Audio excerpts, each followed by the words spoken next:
What is going on, Movie Meals? Movie Meals! Non-spoiler review, Palm Springs. Before we get into it, special announcement. Ooh. Kyle and I, I'm not going to get full into it yet because there's some hang-ups, but Kyle and I are maybe starting a little something that hopefully will be coming out, a new podcast show.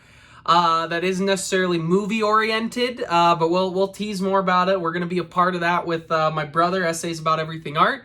So watch out for that. So we have some new things coming. It's never too late to try something. And I 2 days ago was like, let's do this. And I forced Nick and Kyle to force him.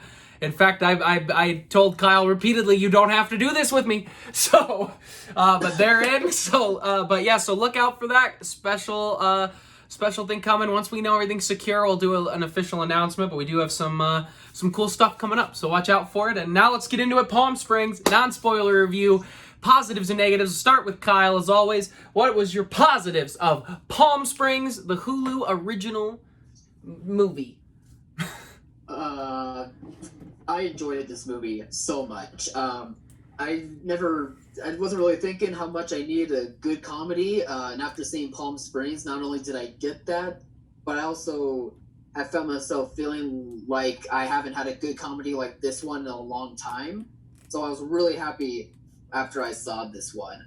The performances by Andy Samberg and I forget the woman's name, Christy something.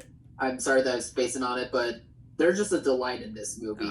They take such an interesting premise, that Groundhog Day premise, without really going into too much of the details of the story, but they take that premise and they make it enjoyable. They make light of it. They are able just to make it so much fun to watch and follow these two characters and be able to enjoy them while going through this premise.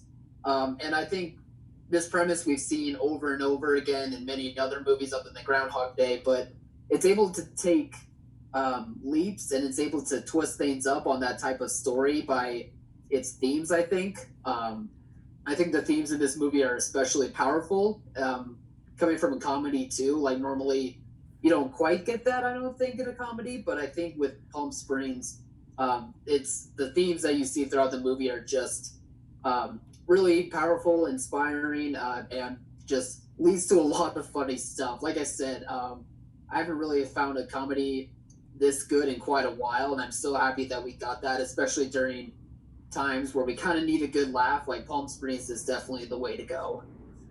Yeah, so for me, like many people during this troubling time of a pandemic, I started playing more video games with some friends, and I happened to maybe 2-3 weeks ago playing, and somebody asked me, hey Alex, what have you heard about this Palm Springs movie? You're the movie guy. And I was like, I've never heard of such a film. Like, what are you talking about?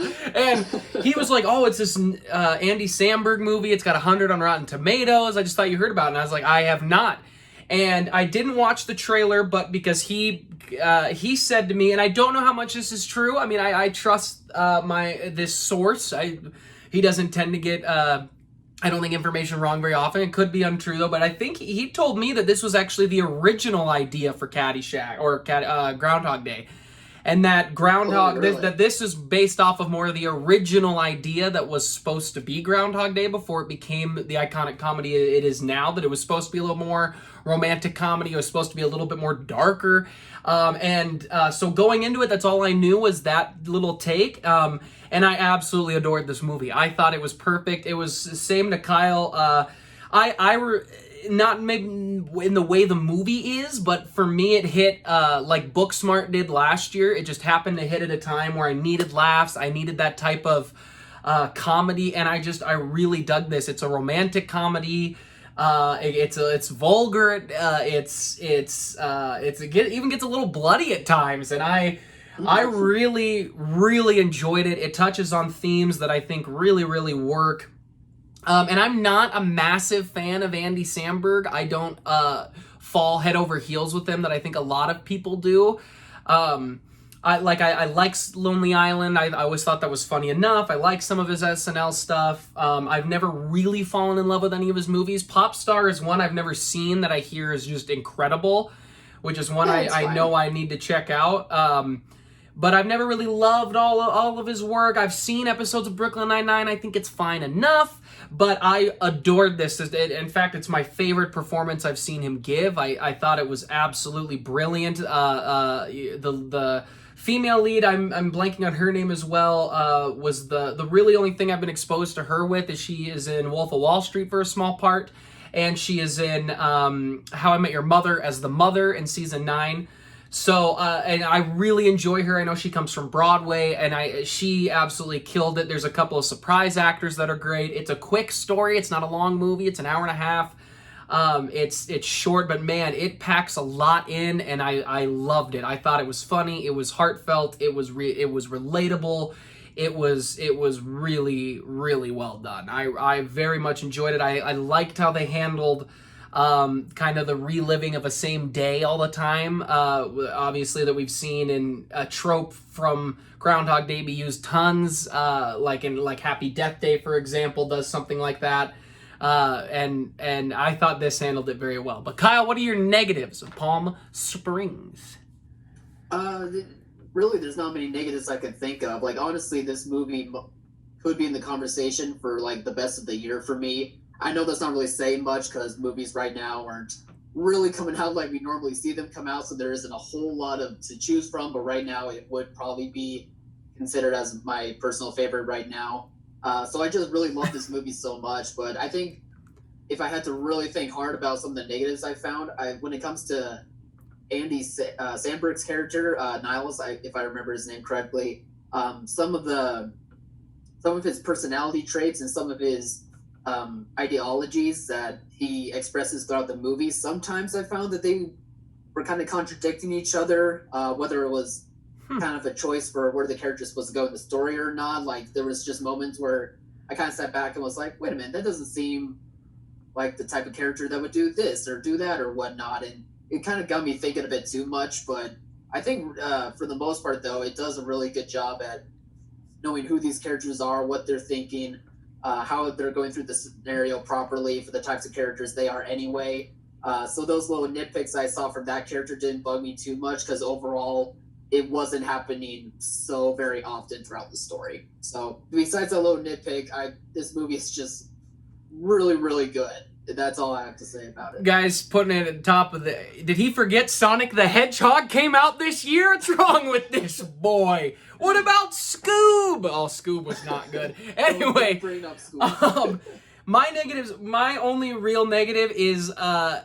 I kind of praise it as a positive, but it's my biggest negative is it's a little too short for me. I think you add a 15-20 minutes to this movie, and I think you really nail it. I think some of the I don't want to jump into spoilers, but I think some of the way things move gets a little fast in the middle. I think we try to accept it through certain film motifs that I think this movie, since it's short, we're at home anyway, I think adding another 10 minutes would have really assisted in the movie. I don't think it would have slowed the pace down, and we could really even dive more into these characters.